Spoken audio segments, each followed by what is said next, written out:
Yeah, okay, so what have I been doing forever here? Here's this is on my mapping program.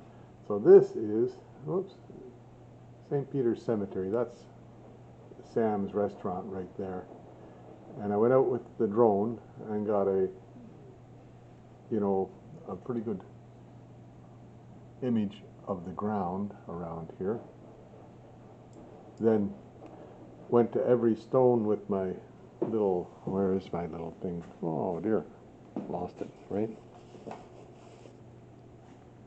This thing here, a geoid, which is a GPS device.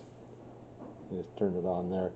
It runs by Bluetooth, and it's good for 20 centimeters. It's got what they call SBAS, which is there's an extra satellite out there in the GPS system that sends corrections to those type of machines, and actually to your phone and everything like that. But that one there is fairly precise. So I went to every point. All the green dots are stones. All the yellow dots are places where you could put a grave, based on what the people at the church told me.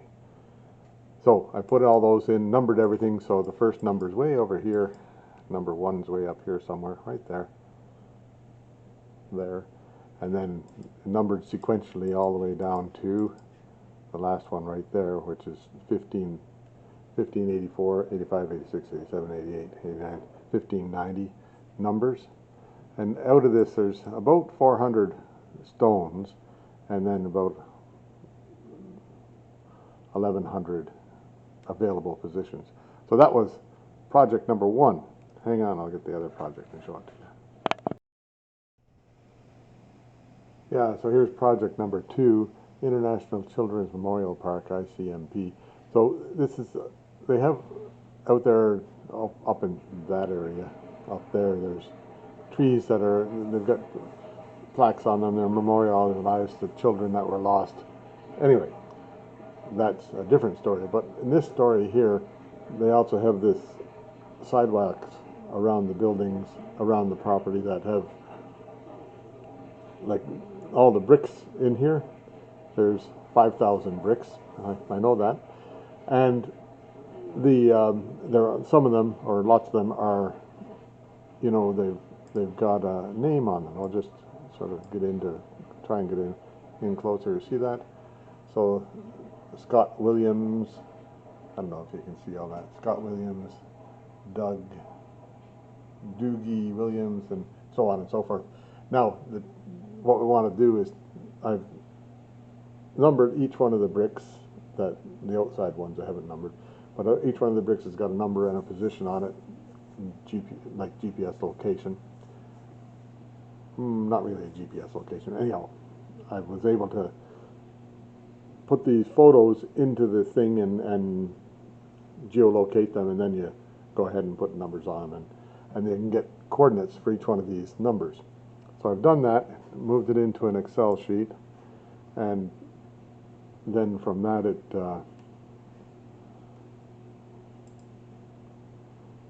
then you just start adding the names, like number 104. 104 is Geneva King, and so on and so forth. But lots of names to add. Somebody else is going to do that, I hope. And then all the numbers go right from the very top of the list, right down to the very bottom of the list. 4,637 numbers. Anyway, then that will turn into a searchable database on your phone. If I can get that hang on. Yeah, so here it is on the phone. This is the St. Peter's Cemetery. And then it becomes a searchable database on here. You just type in what you want to search. So I'm going to search for cotton, which, cancel. C-O-T-T, right? A couple of letters is all you need. Then it shows you all the cottons that are in here. One that I'm interested in is Robert Cotton, because he was a neighbor of mine. Then you can hit this navigate thing, and see the blue line? Tells you, it takes you to it. It's coming from 8.04 kilometers away because I'm across the bay here. So, but that's where his stone is, right there. Anyhow, it works pretty good when you figure it.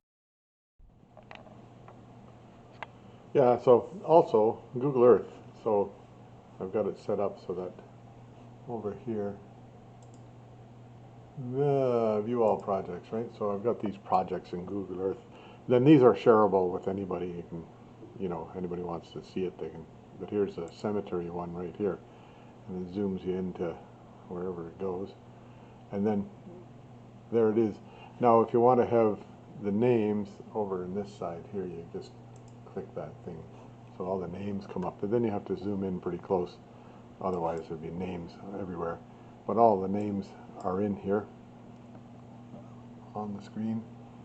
Now I can turn that off so they disappear, and then just have numbers. So all the numbers in the database will show up here too. So if you have the database in your hand, the Excel sheet, then you can look at any number and, oh yeah, that's 760 there, and find out who that is. Or if you know the name behind number 760, you go to 760 on the map, and there it is. Anyway, that's pretty simple stuff. Well, not that simple, but interesting stuff. And then it's, that's absolutely searchable, or it's not searchable on Google Earth. What happened there? I want that off. And I want that off.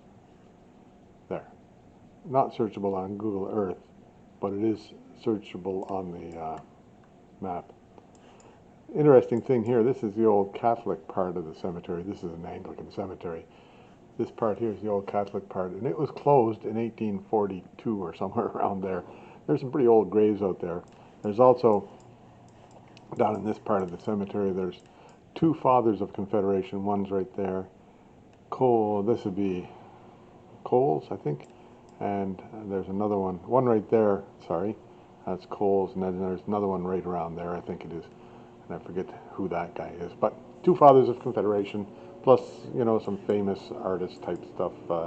Harris, one of the artists, famous on PEI, an architect on PEI. Anyway, there you go. That's enough of that.